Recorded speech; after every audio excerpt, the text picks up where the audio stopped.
नमस्कार, न्यूज 24 देख रहे हैं आप। मैं हूं आपके साथ डॉक्टर मीना शर्मा। अमेरिका के 45वें राष्ट्रपति डोनाल्ड ट्रंप जब से राष्ट्रपति बने हैं तब से सुर्खियों में हैं। महज 40 दिनों में एग्जीक्यूटिव ऑर्डर्स की झड़ी लगा दी है उन्होंने। 113 कार्यकारी आदेश किसी राष्ट्रपति द्वारा शपथ ग्रहण के महज 40 दिन में जारी किया जाना अपने आप में अमेरिका में एक रिकॉर्ड है। तो क्या संघीय व्यवस्था को पूरी तरह से बदलने के मूड में है ट्रंप? अमेरिका फर्स्ट के नारे के साथ सत्ता में आए डोनाल्ड ट्रंप ने संघीय सरकार को नया आकार देने की कसम खाई है। अमेरिका की अर्थव्यवस्था और प्रवासियों का मुद्दा बनाकर सत्ता में आए ट्रंप के बारे में यह भी कहा जाता है कि उनके फैसलों के बारे में कोई अनुमान नहीं लगा सकता। यानी हमारे देश में देश के प्रधानमंत्री नरेंद्र मोदी और उनकी सरकार के लिए जो कहा जाता है कि वो क्या फैसला लेने वाले हैं, इसके बारे में किसी को कोई जानकारी नहीं होती जब तक कि वो फैसला सामने नहीं आ जाता। ट्रंप की छवि भी कुछ इसी तरह की है, लेकिन ट्रंप सत्ता में आते ही जिस तरह के सख्त फैसले ले रहे हैं उस पर पूरी दुनिया की नजर है और इसका वाजिब कारण भी है। सवाल यह है कि इस देश ही नहीं, हिंदुस्तान ही नहीं, बल्कि दुनिया भर में अमेरिका की कुर्सी पर, राष्ट्रपति की कुर्सी पर जो भी राष्ट्रपति बैठता है उससे न सिर्फ क्योंकि दुनिया का सबसे ताकतवर देश अमेरिका माना जाता है। हालांकि अमेरिका के राष्ट्रपति जब सत्ता में आए, डोनाल्ड ट्रंप पहली बार जब राष्ट्रपति बने थे, तब वो राजनीति में नए थे और राजनीति की उन्हें उतनी समझ नहीं थी और इसीलिए उनके एडवाइजर्स जो आसपास रखे गए उनके नियंत्रण में एक तरह से कुछ समय के लिए वो रहे, जो बाद में उनके आलोचक भी बने। लेकिन डोनाल्ड ट्रंप ने जल्दी ही, पेशे से वो एक प्रॉपर्टी डेवलपर के बेटे थे, आर्मी स्कूल में उन्होंने पढ़ाई की। उसके बाद उन्होंने एक अमेरिका का रियलिटी टीवी शो होस्ट किया, यानी कि राजनीति से उनका कोई वास्ता नहीं था।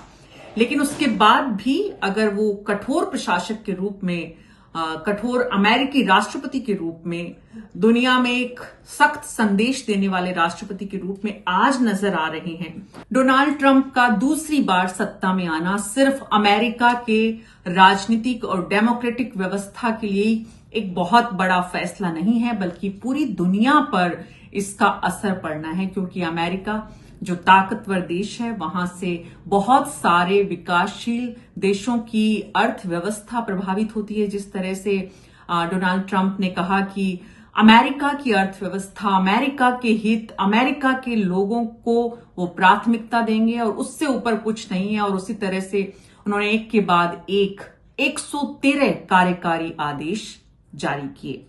अमेरिका में राष्ट्रपति द्वारा कार्यकारी आदेश जारी करने का अर्थ है कि संसद भले ही उन तमाम जो आदेश हैं उन पर मोहर ना लगाए, लेकिन वो राष्ट्रपति का विशेषाधिकार है, राष्ट्रपति की ताकत है। और जब तक डोनाल्ड ट्रंप राष्ट्रपति हैं उन्हें कोई चैलेंज उस तरह से नहीं कर सकता। हालांकि वहां के फेडरल सिस्टम में, कोर्ट में उन फैसलों को चुनौती दी जा सकती है, लेकिन संसद उस पर किसी तरह का सवाल नहीं उठा सकती है। हालांकि दूसरे राष्ट्रपति जब आते हैं तो पुराने राष्ट्रपति द्वारा कार्यकारी फैसले जो लिए गए हैं उनको बदल सकते हैं।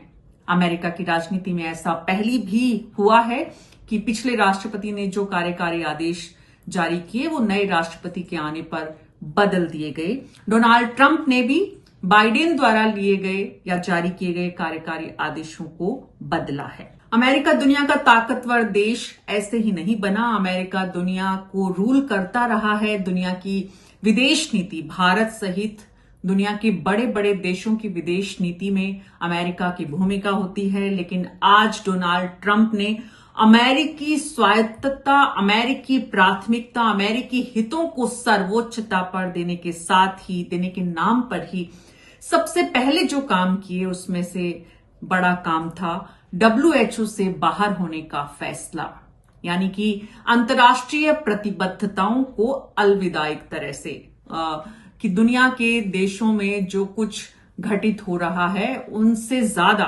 ट्रंप अमेरिकी और अमेरिका में भी खास करके जो सफेद लोग हैं, यानी कि जो मूल अमेरिकी हैं, उनके हितों को प्राथमिकता देंगे और उसी के नाम पर जिस तरह से अमेरिका के आसपास के पड़ोसी देशों के बॉर्डर्स को लेकर एक के बाद एक कार्यकारी आदेश जारी किए, जिसमें प्रवासियों का जो अवैध रूप से अमेरिका में लोग आते हैं उन सीमाओं पर इमरजेंसी लगाना, उन सीमाओं को बंद करने का आदेश देना, कई समूहों को आतंकवाद से जुड़ी हुई सूची में शामिल करना, मैक्सिको की सीमा पर दीवार बनाने की बात, अप्रवासियों पर रॉक और खासकर के टिकटॉक जैसे सोशल मीडिया प्लेटफॉर्म को अपने देश में एक बार फिर से, हालांकि उसमें भी अमेरिका के हित की बड़ा पार्टनर फाइनेंशियल उसमें कोई अमेरिकी बनेगा, और खासकर के संघीय कर्मियों के लिए वर्क फ्रॉम होम को बंद कर देना, सरकारी नियुक्तियों पर पूरी तरह से रोक लगा देना, सियासी विरोधियों के लिए भी जिस तरह के आदेश जारी किए हैं ट्रंप ने, मैक्सिको की खाड़ी का नाम बदल देना, ये तमाम जो फैसले हैं उनके, इनसे भी ज्यादा महत्वपूर्ण फैसले फेडरल सिस्टम को लेकर जिस तरह के वो लेने की तैयारी कर रहे हैं या लेना चाहते हैं, उसमें सवाल ये उठता है कि क्या अमेरिका की फेडरल सिस्टम में बदलाव करेंगे डोनाल्ड ट्रंप, क्या कर पाएंगे? पहला सवाल तो ये, क्योंकि जिस तरह के वादे उन्होंने अपने पहले टेन्योर में किए थे और उनको पूरा नहीं कर पाए थे, उनकी एक लंबी लिस्ट है, आप उनको देखेंगे तो, और इसको लेकर बड़ी नाराजगी भी थी, इसीलिए उन्हें दूसरे टर्म में जब दूसरी बार वो राष्ट्रपति पद के लिए मैदान में आए तो बाइडेन से उन्हें हार का सामना करना पड़ा था।